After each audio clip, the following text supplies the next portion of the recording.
ಲಿಂಗಾಯತ ಪಂಚಮಸಾಲಿ ವಕೀಲರ ವೇದಿಕೆ ವಿಜಯಪುರ ವತಿಯಿಂದ ಇವತ್ತಿನ ದಿವಸ ನಾವು ಅನೇಕ ಜನ ವಕೀಲರು ಮಾನ್ಯ ಜಿಲ್ಲಾಧಿಕಾರಿಗಳಲ್ಲಿ ನಮ್ಮ ಕರ್ನಾಟಕ ಸರ್ಕಾರದ ರಾಜ್ಯಪಾಲರಾಗಿರ್ತಕ್ಕಂಥ ರಾಜ್ಯಪಾಲರಿಗೆ ಜಿಲ್ಲಾಧಿಕಾರಿಗಳ ಮೂಲಕ ಕರ್ನಾಟಕ ಸರ್ಕಾರವನ್ನ ವಜಾಗೊಳಿಸಬೇಕಂತ ಹೇಳಿ ಬೇಡಿಕೆಯನ್ನು ಮುಂದಿಟ್ಟುಕೊಂಡು ಮನವಿಯನ್ನು ಅರ್ಪಿಸಿದ್ದೀವಿ. ಕಾರಣ ಏನು ಅಂತಂದ್ರೆ ನಮ್ಮ ಪಂಚಮಸಾಲಿ ಸಮಾಜ ರೈತ ಸಮುದಾಯದ ಸಮಾಜ, ಮುಗ್ಧ ಸಮಾಜ. ನಾವು 3B ಮೀಸಲಾತಿಯನ್ನು ಈಗಾಗಲೇ ಪಡಿತಾ ಇದ್ರು ಕೂಡ ನಾವು ಅವಕಾಶಗಳಿಂದ ಸರ್ಕಾರಿ ನೌಕರಿಗಳಿಂದ ವಂಚಿತರಾಗ್ತಾ ಇದ್ದೀವಿ. ಆ ಕಾರಣಕ್ಕಾಗಿ ನಮ್ಮ ಸಮಾಜಕ್ಕೆ ಒಂದು 2A ಅವಕಾಶವನ್ನು ಸೌಲಭ್ಯವನ್ನು ಮೀಸಲಾತಿಯನ್ನು ಕಲ್ಪಿಸಬೇಕಂತ ಹೇಳಿ ಕೂಡಲ ಸಂಗಮದ ಪ್ರಥಮ ಜಗದ್ಗುರುಗಳಾಗಿರ್ತಕ್ಕಂಥ ಶ್ರೀ ಬಸವಜಯ ಮೃತ್ಯುಂಜಯ ಸ್ವಾಮೀಜಿಯವರು ಎಲ್ಲ ಪಕ್ಷದ ಮುಖಂಡರೊಂದಿಗೆ ಸರ್ಕಾರಕ್ಕೆ ಅನೇಕ ಬಾರಿ ಮನವಿಯನ್ನು ಸಲ್ಲಿಸ್ತಾ ಇದ್ದಾರೆ. ಅದಕ್ಕೆ ಅಪಾರವಾಗಿರ್ತಕ್ಕಂಥ ಜನಬೆಂಬಲವೂ ಕೂಡ ಇದೆ. ಆದರೆ ಈಗ ಹಲವಾರು ಹಂತಗಳ ಹೋರಾಟ ಮಾಡಿದ್ರು ಕೂಡ ನಮ್ಗೆ 2A ಮೀಸಲಾತಿ ಸಿಗ್ತಾ ಇಲ್ಲ. ಆ ಕಾರಣಕ್ಕಾಗಿ ನಾವು ಬೆಳಗಾವಿಯಲ್ಲಿ ನಡೆಯತಕ್ಕಂಥ ಚಳಿಗಾಲ ಅಧಿವೇಶನಕ್ಕೆ ಶ್ರೀಗಳ ಕರೆ ಕೊಟ್ಟ ಮೂಲಕ ರಾಜ್ಯದ ಮೂಲೆ ಮೂಲೆಗಳಿಂದ ನಾವು 2A ಮೀಸಲಾತಿಯನ್ನು ಕಲ್ಪಿಸಿ ಅಂತ ಹೇಳಿ ಹೋರಾಟ ಮಾಡಲಿಕ್ಕೆ, ಸತ್ಯಾಗ್ರಹ ಮಾಡಲಿಕ್ಕೆ, ಶಾಂತಿಯುತ ಪ್ರತಿಭಟನೆ ಮಾಡಲಿಕ್ಕೆ ತೆರಳುತ್ತಾ ಇದ್ದ ಸಂದರ್ಭದಲ್ಲಿ ಪೊಲೀಸರನ್ನು ಬಳಸಿಕೊಂಡು ಸರ್ಕಾರದ ಆಡಳಿತ ಯಂತ್ರ ದುರಾಡಳಿತವನ್ನು ಪ್ರದರ್ಶಿಸಿ ಹೋರಾಟಗಾರರ ಮೇಲೆ ಹಲ್ಲೆಯನ್ನು ಎಸಗಿ ರಕ್ತಪಾತವನ್ನು ಮಾಡಿದೆ. ಹೋರಾಟಗಾರರನ್ನ ಧೈರ್ಯ ಕುಂದಿಸ್ತಕ್ಕಂಥ ಕೆಲಸ ಮಾಡಿದೆ ಮತ್ತು ಅವರು ಗಾಯಾಳುಗಳಾಗಿ ಆಸ್ಪತ್ರೆ ಸೇರತಕ್ಕಂಥದ್ದು ಮಾಡಿದೆ. ಅವ್ರ ಮೇಲೆ ಮೊಕದ್ದಮೆಗಳನ್ನು ಹಾಕಿದೆ. ಈ ಎಲ್ಲಗಳನ್ನು ಖಂಡಿಸಿ ನಾವು ಕರ್ನಾಟಕ ಸರ್ಕಾರದ ದುರಾಡಳಿತವನ್ನು ಖಂಡಿಸಿ ಇವತ್ತಿನ ದಿವಸ ವಿಜಯಪುರ ವಕೀಲರು ನಾವು ರಾಜ್ಯಪಾಲರಲ್ಲಿ ಮನವಿ ಅರ್ಪಿಸ್ತಾ ಇದ್ದೀವಿ. ನನ್ನ ಹೆಸರು ದಾನೇಶ್ ಶೌಟಿ, ನ್ಯಾಯವಾದಿ, ವಿಜಯಪುರ. ಇಂದು ವಿಜಯಪುರ ಜಿಲ್ಲಾಧಿಕಾರಿ ಕಚೇರಿ ಮುಂದೆ ಲಿಂಗಾಯತ್ ಪಂಚಮಸಾಲಿ ವಕೀಲರ ಪರಿಷತ್ ವತಿಯಿಂದ ಮೊನ್ನೆ ನಡೆದ 10ನೇ ತಾರೀಕಿನಂದು ಬೆಳಗಾವಿಯಲ್ಲಿ ಪಂಚಮಸಾಲಿ ಸಮಾಜಕ್ಕೆ 2A ಮೀಸಲಾತಿ ಹಕ್ಕೊತ್ತಾಯಕ್ಕೆ ಒತ್ತಾಯಿಸಿ ಹೋರಾಟದಲ್ಲಿ ಲಾಠಿ ಚಾರ್ಜ್ ಅನ್ನು ಮಾಡಿದಂತ ಸರ್ಕಾರದ ವಿರುದ್ಧ ಮಾನ್ಯ ರಾಜ್ಯಪಾಲರು ಮಧ್ಯೆ ಪ್ರವೇಶಿಸಿ ಈ ಸರ್ಕಾರವನ್ನು ವಿಸರ್ಜನೆ ಮಾಡಬೇಕು, ರಾಜ್ಯಪಾಲರ ಮಧ್ಯೆ ಪ್ರವೇಶ ಮಾಡಬೇಕು. ಯಾಕಂದ್ರೆ ಬೇರೆ ಬೇರೆ ರಾಜ್ಯದಲ್ಲಿ ನಾವು ಗುಂಡಾ ರಾಜ್ಯ ಅಂತ ನಾವು ಹೇಳ್ತಾ ಇದ್ದೇವಲ್ಲ, ಅಂತ ಇವತ್ತು ಹೋಗ್ಯದ. ನಮ್ಮ ರಾಜ್ಯದಲ್ಲಿ ಇವಾಗ ಗುಂಡಾ ವರ್ತನೆಗಳು ಚಾಲು ಆಗ್ಯದ. ಯಾಕಂದ್ರೆ ನಾವು ಹಕ್ಕೊತ್ತಾಯ ಇವತ್ತ ನಮ್ಮ ಹಕ್ಕನ್ನು ನಾವು ಕೇಳಕ್ ಹೋದಾಗ ಸರ್ಕಾರ ಪೊಲೀಸ್ ಇಲಾಖೆಯರನ್ನ ಬಿಟ್ಟು ನಮ್ಮ ಮೇಲೆ ಲಾಠಿ ಚಾರ್ಜ್ ಅನ್ನು ಮಾಡಿ ಸುಮಾರು 50ಕ್ಕೂ ಜನರು ಗಾಯ ಇದಕ್ಕೆ ಅವ್ರಿಗೆ ಕಾಲು ಮುರಿದಿರ್ಬೋದು, ಅಥವಾ ಏನದು ತಲೆಗೆ ಪೆಟ್ಟಾಗಿರ್ಬೋದು, ಅಥವಾ ಏನದ ಹೊಲಿಗೆ ಬಿದ್ದಾವ, ಆಮೇಲೆ ಕೈ ಮುರಿದಾವ. ಹೀಗಾಗಿ ಹಲವಾರು ಒಂದು 50 ಜನರು ಕೂಡ ಹಾಸ್ಪಿಟಲ್ ಅಲ್ಲಿ ಇದಾರ. ಅಂತವ್ರಿಗೆ ಸೂಕ್ತ ಚಿಕಿತ್ಸೆ ಕೊಡಬೇಕು ಮತ್ತು ಮಾರಣಾಂತಿಕ ಹಲ್ಲೆವಾಗಿ ಮಾಡ್ಯಾರ. ಯಾಕಂದ್ರೆ ವಕೀಲರು ಕೂಡ ವಕೀಲರಾಗಿರ್ಬೋದು, ಮಹಿಳೆಯರಾಗಿರ್ಬೋದು, ಎಲ್ಲರ ಮೇಲೆ ಕೂಡ ಹಲ್ಲೆ ಆಗ್ಯದ. ಕೂಡಲೇ ರಾಜ್ಯಪಾಲರು ಮಧ್ಯೆ ಪ್ರವೇಶಿಸಿ ಇಂಥ ಸರ್ಕಾರನ ಒಗಿಬೇಕಂತ ಹೇಳಿ ವಿಜಯಪುರ ಜಿಲ್ಲಾಧಿಕಾರಿಗಳ ಮುಖಾಂತರ ಮಾನ್ಯ ರಾಜ್ಯಪಾಲರಿಗೆ ಒಂದು ಮನವಿಯನ್ನು ನೀಡಲಾಗಿದೆ ವಕೀಲರ ಪರಿಷತ್ ವತಿಯಿಂದ. ಶ್ರೀಶೈಲ್ ಮುಳುಜಿ, ವಕೀಲರು, ವಿಜಯಪುರ.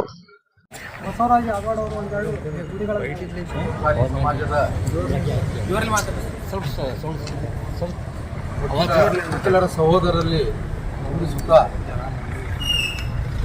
ಮೊನ್ನೆ ನಡೆದಂಥ ಲಿಂಗಾಯತ್ ಪಂಚಮಸಾಲಿಯ 2A ಮೀಸಲಾತಿಯ ಹೋರಾಟದ ಸಂಘರ್ಷ ಸಮಾವೇಶದಲ್ಲಿ ಮಾನ್ಯ ಮುಖ್ಯಮಂತ್ರಿಗಳ ಮನವಿ ಸ್ವೀಕಾರ ಬರದೇ ಇರುವುದಕ್ಕೆ ಅಲ್ಲಿ ಸೇರಿರುವಂಥ ಎಲ್ಲ ಲಿಂಗಾಯತ್ ಪಂಚಮಸಾಲಿಯ ವಕೀಲ ಬಾಂಧವರು, ರೈತರು ಹಾಗೂ ರಾಜಕೀಯ ಮುಖಂಡರು ಯಾವುದೇ ಸಂಘರ್ಷಕ್ಕಿಳಿಯದೆ ಹಾಗೂ ವಿಧಾನಸೌಧದ ಮುತ್ತಿಗೆಯನ್ನು ಹಾಕದೆ ವಿಧಾನಸೌಧದಲ್ಲಿರುವಂಥ ಕಿತ್ತೂರು ಚೆನ್ನಮ್ಮ ಹಾಗೂ ಬಸವಣ್ಣನವರ ಮೂರ್ತಿ ಸ್ಥಳಕ್ಕೆ ಹೋಗಿ ಪ್ರತಿಭಟನೆಯನ್ನು ಮಾಡುವ ಮುಖಾಂತರ ಮುಖ್ಯಮಂತ್ರಿಗಳು ನಮ್ಮ ಮನವಿಯನ್ನು ಸ್ವೀಕರಿಸಬೇಕಂತ ಇನ್ನೊಂದು ಶಾಂತಿಯುತವಾಗಿ ಹೊರಟಿರುವಂಥ ಹೋರಾಟಕ್ಕೆ ಸರ್ಕಾರ ತನ್ನಷ್ಟಕ್ಕೆ ತಾನೇ ಬಂದು ಮುಗ್ಧವಾಗಿರುವಂಥ ರೈತರ ಮೇಲೆ ಮತ್ತು ಮಹಿಳೆಯರ ಮೇಲೆ ಹಾಗೂ ವಕೀಲರ ಸಮುದಾಯದಲ್ಲಿ ಈ ಲಾಠಿ ಚಾರ್ಜ್ ಅನ್ನು ಮಾಡುವ ಮುಖಾಂತರವಾಗಿ ಹೋರಾಟವನ್ನು ಇನ್ನು ಹತ್ತಿಕ್ಕುವ ಪ್ರಯತ್ನವನ್ನು ಮಾಡಿದ್ದಾರೆ. ಅದಕ್ಕೆ ಸಂಪೂರ್ಣವಾಗಿ ನಾವು ಅದನ್ನು ಖಂಡಿಸ್ತೇವೆ. ಜೊತೆಗೆ ಕಳೆದ 12 ವರ್ಷಗಳಿಂದ ಶಾಂತಿಯುತವಾಗಿ ನಡೆದಿರುವಂಥ ಪ್ರತಿಭಟನೆಗೆ ಸಂಘರ್ಷದ ಮತ್ತು ಕ್ರಾಂತಿಯ ದಾರಿಯನ್ನು ಮಾಡಿಕೊಟ್ಟಿರುವಂಥ ಮುಖ್ಯಮಂತ್ರಿಗಳ ಈ ರೀತಿಯಾಗಿ ನಡೆಸಿರುವಂಥ ಒಂದು ಹೋರಾಟದ ಶಾಂತಿಯುತವಾಗಿ ನಡೆಯುವಂಥ ಹೋರಾಟಕ್ಕೆ ತಾವೇ ಸ್ವತಃ ಕುಮ್ಮಕ್ಕನ್ನು ನೀಡಿ ಪೊಲೀಸರ ಮುಖಾಂತರವಾಗಿ ನಮ್ಮ ಹೋರಾಟಕ್ಕೆ ದಾರಿ ತಪ್ಪಿಸುವಂಥ ಕಾರ್ಯವನ್ನು ಸರ್ಕಾರ ಮಾಡ್ತಾ ಇದೆ. ಅಲ್ಲಿ ಬಂದಿರುವಂಥ 3 ಜನ ಮಂತ್ರಿಗಳು ಶ್ರೀ ಮಹಾದೇವ ಅವರಿದ್ದರು, ಹಾಗೂ ಸುಧಾಕರ್ ಅವರಿದ್ದರು ಮತ್ತು ವೆಂಕಟೇಶ್, ಈ 3 ಜನ ಮಂತ್ರಿಗಳು ಅಲ್ಲಿ ವೇದಿಕೆ ಹತ್ರ ಬಂದಂಥ ಸಂದರ್ಭದಲ್ಲಿ ಅವರು ಯಾವುದೇ ರೀತಿಯ ಆಶ್ವಾಸನೆಯನ್ನು ಕೊಡಲಿಲ್ಲ. ಅವರು ನೀಡಿರುವಂಥದ್ದು ಏನಂದರೆ, ನಿಮ್ಮ ಹೋರಾಟದ ಬಗ್ಗೆ ನಾವು ಮುಖ್ಯಮಂತ್ರಿಗೆ ತಿಳಿಸ್ತೇವೆ, ತಿಳಿಸಿದ ನಂತರ ನಾವು ಮುಖ್ಯಮಂತ್ರಿಗಳಿಗೆ ಕ್ರಮ ಕೈಗೊಳ್ಳಲಿಕ್ಕೆ ತಿಳಿಸ್ತೇವೆ ಅನ್ನುವಂಥದ್ದನ್ನು ಮಾಡಿದ್ರು ಹೊರತು ನಿಮ್ಮ ಹೋರಾಟಕ್ಕೆ ಬೆಂಬಲ ಇದೆ, ಇಷ್ಟು ವರ್ಷಗಳಿಂದ ನಡೆದುಕೊಂಡು ಬಂದಂಥ ಹೋರಾಟಕ್ಕೆ ನಾವು ಮುಖ್ಯಮಂತ್ರಿಗಳಿಗೆ ತಿಳಿಸಿ ನಿಮಗೆ ಮೀಸಲಾತಿ ಸಿಗೋ ಹಾಗೆ ಮಾಡ್ತೇವೆ ಅನ್ನುವಂಥ ಆಶ್ವಾಸನೆಯನ್ನು ಭರವಸೆಯನ್ನು ನೀಡದೇ ಇರುವುದಕ್ಕೆ ಅಲ್ಲಿ ಸೇರಿರುವಂಥ ಜನರು ತಮ್ಮ ಪ್ರತಿಭಟನೆಯನ್ನು ಮಾಡಿ ಮುಖ್ಯಮಂತ್ರಿಗಳಿಗೆ ನಮಗೆ ಆಗಿರುವಂಥ ಅನ್ಯಾಯವನ್ನು ತಿಳಿಸಬೇಕು ಅನ್ನುವಂಥ ಹೊರಟಿರುವಂಥ ಸಂದರ್ಭದಲ್ಲಿ ರಾಷ್ಟ್ರೀಯ ಹೆದ್ದಾರಿಯ ಮೇಲೆ ಅಲ್ಲಿರುವಂಥ ಎಲ್ಲ ಪೊಲೀಸ್ ಇಲಾಖೆಯ ಸಿಬ್ಬಂದಿಯವರು ಕೂಡಲೇ ರೈತರ ಮೇಲೆ ಲಾಠಿ ಪ್ರಹಾರವನ್ನು ಮಾಡಿದ್ದಾರೆ. ಈ ಲಾಠಿ ಪ್ರಹಾರದಲ್ಲಿ ಸಾಕಷ್ಟು ಜನ ವಕೀಲರಿದ್ದರು, ಮಹಿಳೆಯರಿದ್ದರು ಮತ್ತು ರೈತರು ಕೂಡ ಇದ್ದರು. ಆ ನಡೆದಿರುವಂಥ ಘಟನೆಯನ್ನು ಖಂಡಿಸಿ ಈಗಾಗಲೇ ಕೆಲವೊಂದಿಷ್ಟು ರೈತರ ಮೇಲೆ, ವಕೀಲರ ಮೇಲೆ ದಾಖಲಾಗಿರುವ ಪ್ರಕರಣಗಳನ್ನು ಕೈ ಬಿಡಬೇಕು. ಕೈಬಿಟ್ಟು ಸರ್ಕಾರಕ್ಕೆ ನಮ್ಮ ಹಕ್ಕೊತ್ತಾಯ ಏನಿದೆ ಅಂದರೆ, ಈಗಾಗಲೇ ಹಿಂದೆ ಮಾಡಿರುವಂಥ ಸರ್ಕಾರದ 2Dಯನ್ನು ಕೊಡಬೇಕು ಅಥವಾ 2Aಯನ್ನು ಕೊಡಬೇಕು, ಇಲ್ಲದೇ ಇದ್ದರೆ ಕೊಡದೇ ಆಗಲ್ಲ ಅನ್ನುವಂಥ ಸ್ಟೇಟ್ಮೆಂಟನ್ನು ಕೊಟ್ಟರೂ ಕೂಡ ಮುಂದಿನ ಹೋರಾಟವನ್ನು ಏನು ಕೈಗೊಳ್ಳಬೇಕನ್ನುವಂಥ ನಿರ್ಣಯವನ್ನು ಕೈಗೊಳ್ತೀನಿ ಅಂತೇಳಿ ಈಗಾಗಲೇ ರಾಜಕೀಯ ಮುಖಂಡರು ಮತ್ತು ಸಮಾಜದ ಮುಖಂಡರು ಕೈಗೊಂಡಿದ್ದಾರೆ. ಜೊತೆಗೆ ಈಗಾಗಲೇ ಏನು ಹಲ್ಲೆಗೊಳಗಾಗಿರುವಂಥ ಜನರಿಗೆ, ರೈತ ಮುಖಂಡರಿಗೆ ಮತ್ತು ವಕೀಲರಿಗೆ ಅವರ ಮೇಲೆ ಹಾಕಿರುವಂಥ ಪ್ರಕರಣಗಳನ್ನು ಹಿಂಪಡಿಬೇಕು. ಈ ರೀತಿ ನಡೆಸಿರುವಂಥ ಸರ್ಕಾರ ಈ ರೀತಿ ಕ್ರಮಗಳನ್ನು ಕೈ ಬಿಡಬೇಕು, ಶಾಂತಿಯುತವಾಗಿ ಹೋರಾಟವನ್ನು ಮಾಡಲಿಕ್ಕೆ ಅವಕಾಶ ಮಾಡಿಕೊಡಬೇಕು.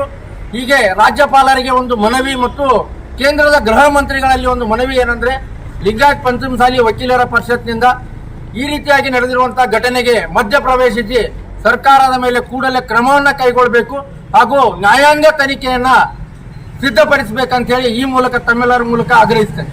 ಸಿಎಂ ಅಂಗಡಿ ಅವರು ಜಿಲ್ಲಾಧಿಕಾರಿಗಳಿಗೆ ಮನವಿಯನ್ನು ಸಲ್ಲಿಸಲು ಸೇರಿದ ಎಲ್ಲ ವಕೀಲ ಮಿತ್ರರೇ ಹಾಗೂ ಮಾಧ್ಯಮದವರೇ ಎಲ್ಲರಿಗೂ ಮುಂಜಾನೆಯ ನಮಸ್ಕಾರಗಳು.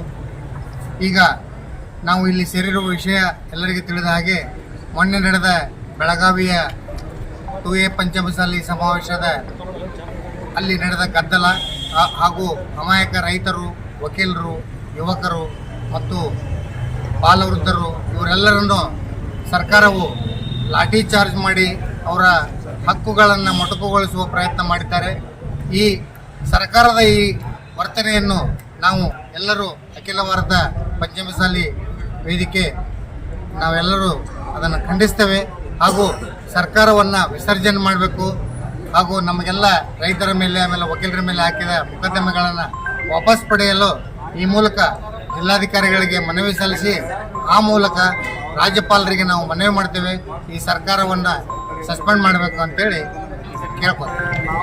ಇವತ್ತಿನ ದಿವಸ ನಾವು ಲಿಂಗಾಯತ ಪಂಚಮಸಾಲಿ ವಕೀಲರ ವೇದಿಕೆ ವಿಜಯಪುರ ವತಿಯಿಂದ ಮಾನ್ಯ ರಾಜ್ಯಪಾಲರು, ಕರ್ನಾಟಕ ಸರ್ಕಾರ, ರಾಜಭವನ ಬೆಂಗಳೂರಿವರೆಗೆ ಮಾನ್ಯ ಜಿಲ್ಲಾಧಿಕಾರಿಗಳು ವಿಜಯಪುರ ಇವರ ಮೂಲಕ ಆದರಪೂರ್ವಕವಾಗಿ ಮನವಿಯನ್ನು ಅರ್ಪಣೆ ಮಾಡ್ತಾ ಇದ್ದೀವಿ.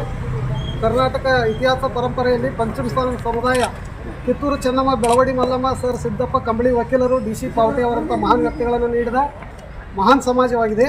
ಹೆಚ್ಚಾಗಿ ಕೃಷಿ ಕಾಯಕವನ್ನು ಮಾಡುತ್ತಾ ಬಸವಾದಿ ಶರಣರ ತತ್ವ ಸಿದ್ಧಾಂತ ಪಾಲಿಸುತ್ತಾ ದೇಶಕ್ಕೆ ಅನ್ನ ನೀಡುವುದರ ಜೊತೆಗೆ ಕೈಗಾರಿಕೆ, ವ್ಯಾಪಾರ, ಉದ್ಯಮ, ಸರ್ಕಾರಿ ಸೇವೆ ಸಲ್ಲಿಸುತ್ತಾ ದೇಶಕ್ಕೆ ತನ್ನದೇ ಆದ ಕೊಡುಗೆ ನೀಡುತ್ತಿದೆ. ದೇಶದ, ರಾಜ್ಯದ ವಿವಿಧ ಜಿಲ್ಲೆಗಳಲ್ಲಿ ಬೇರೆ ಬೇರೆ ಹೆಸರಿನಿಂದ ಕರೆಯಲ್ಪಡ್ತಕ್ಕಂಥ ಪಂಚಮಸಾಲಿ ಸಮಾಜ ಬಾಂಧವರು ಅಂದಾಜು 1 ಕೋಟಿಗಿಂತಲೂ ಹೆಚ್ಚಿದ್ದಾರೆ ಅಂತ ಅಂಕಿಅಂಶಗಳ ಮೂಲಕ ತಿಳಿದು ಬರುತ್ತದೆ. ಉತ್ತರ ಕರ್ನಾಟಕದಲ್ಲಿ ಅತಿ ಹೆಚ್ಚಿನ ಪ್ರಮಾಣದಲ್ಲಿ ಇದ್ದಿರತಕ್ಕಂಥ ಈ ಸಮಾಜ, ನಮ್ಮ ಸಮಾಜದಲ್ಲಿ ಕೂಡ ಇನ್ನೂ ಅನೇಕ ಅಜ್ಞಾನ, ಅನಕ್ಷರತೆ, ಬಡತನ, ಸರ್ಕಾರಿ ಸೌಲಭ್ಯಗಳಿಂದ, ಶೈಕ್ಷಣಿಕ ಸೌಲಭ್ಯಗಳಿಂದ ವಂಚಿತರಾಗಿದ್ದೇವೆ. ಆ ಮೂಲಕ ನಮ್ಮ ಕೂಡಲ ಸಂಗಮ ಸುಕ್ಷೇತ್ರದ ಪಂಚಮಸಾಲಿ ಪೀಠದ ಪ್ರಥಮ ಜಗದ್ಗುರು ಶ್ರೀ ಬಸವಜಯ ಮೃತ್ಯುಂಜಯ ಸ್ವಾಮೀಜಿಯವರು ರಾಜ್ಯಾದ್ಯಂತ ಹಳ್ಳಿಗೆ ಹೋಗಿ ಇರತಕ್ಕಂಥ ನ್ಯೂನತೆಗಳನ್ನು ಕಂಡು ಇದರ ಪರಿಹಾರಕ್ಕಾಗಿ ರಾಜ್ಯ ಮಟ್ಟದಲ್ಲಿ ಒಂದು ಸಮಾಜವನ್ನು ಸಂಘಟನೆ ಮಾಡಿ ಅತ್ಯಲ್ಪ ಪ್ರಮಾಣದಲ್ಲಿ ದೊರೆತಕ್ಕಂಥ ಸರ್ಕಾರಿ ಸೌಲಭ್ಯವನ್ನು 3Bಯಿಂದ 2Bಗೆ ನಮಗೆ ಅವಕಾಶ ಕಲ್ಪಿಸಿಕೊಡ್ಬೇಕಂತ ಹೇಳಿ ಒತ್ತಾಯ ಮಾಡ್ತಾ ಇದ್ದಾರೆ. ಅದಕ್ಕೆ 2A ಕಲ್ಪಿಸಿಕೊಡ್ಬೇಕಂತ ಒತ್ತಾಯ ಮಾಡ್ತಾ ಇದ್ದಾರೆ. ಆ ಕಾರಣಕ್ಕಾಗಿ ಸಮಾಜದ ಎಲ್ಲ ರಾಜಕೀಯ ಮುಖಂಡರು, ಸಮಾಜದ ದುರ್ಣರು, ಹಿರಿಯರು, ಮಹಿಳೆಯರು, ಯುವಕರು ಎಲ್ಲರೂ ಸ್ಪಂದಿಸಿ ಅನೇಕ ಹೋರಾಟಗಳನ್ನು ನಾವು ಹಲವಾರು ರೀತಿ ಮಾಡಿದರೂ ಕೂಡ ಯಾವುದೇ ಸರ್ಕಾರ ಸ್ಪಂದಿಸದೆ ಮೊನ್ನೆ BJP ಸರ್ಕಾರ 2D ಅನ್ನು ಕಲ್ಪಿಸಿ ಏನಾದರೂ ಒಂದು ನಮಗೆ ನ್ಯಾಯವನ್ನು ಕೊಡ್ತಕ್ಕಂಥ ಪ್ರಯತ್ನ ಮಾಡಿತ್ತು. ಅದು ಕೂಡ ಇವತ್ತು ನ್ಯಾಯಾಲಯದ ಅಂಗಣದಲ್ಲಿ ಕಾರಣಕ್ಕಾಗಿ ಅದು ಕೂಡ ನೆನಗುದಿಗೆ ಬಿದ್ದಿದೆ.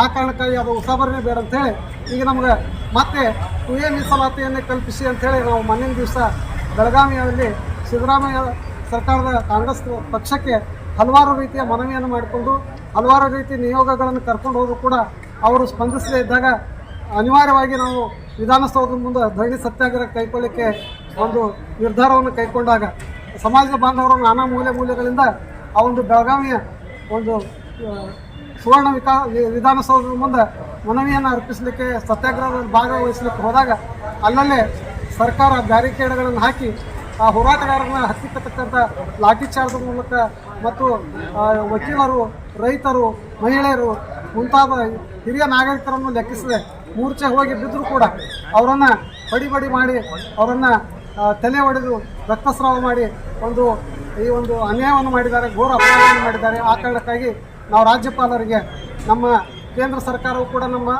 ಪಂಚಮಸಾಲಿ ಸಮಾಜವನ್ನು OBC ಪಟ್ಟಿಗೆ ಸೇರಿಸಬೇಕು ಮತ್ತು ರಾಜ್ಯಪಾಲರು ಮಧ್ಯಪ್ರವೇಶಿಸಿ ಈ ಸರ್ಕಾರವನ್ನು ಈ ದುರ್ವರ್ತನೆಯನ್ನು ಖಂಡಿಸಿ ಕೇಂದ್ರ ಸರ್ಕಾರಕ್ಕೆ ಶಿಫಾರಸು ಮಾಡಬೇಕು. ಈ ಸರ್ಕಾರವನ್ನು ಕರ್ನಾಟಕ ರಾಜ್ಯದಲ್ಲಿರ್ತಕ್ಕಂಥ ಕಾಂಗ್ರೆಸ್ ಸರ್ಕಾರವನ್ನು ವಜಾಗೊಳಿಸಬೇಕಂತ ಹೇಳಿ ನಾವು ವಕೀಲರು ಇವತ್ತಿನ ದಿವಸ ಮಾನ್ಯ ಜಿಲ್ಲಾಧಿಕಾರಿಗಳಲ್ಲಿ ಮನವಿ ಅರ್ಪಿಸ್ತಾ ಇದ್ದೀವಿ. जुड़े रहिएगा आपके अपने चैनल बीजापुर समय के साथ।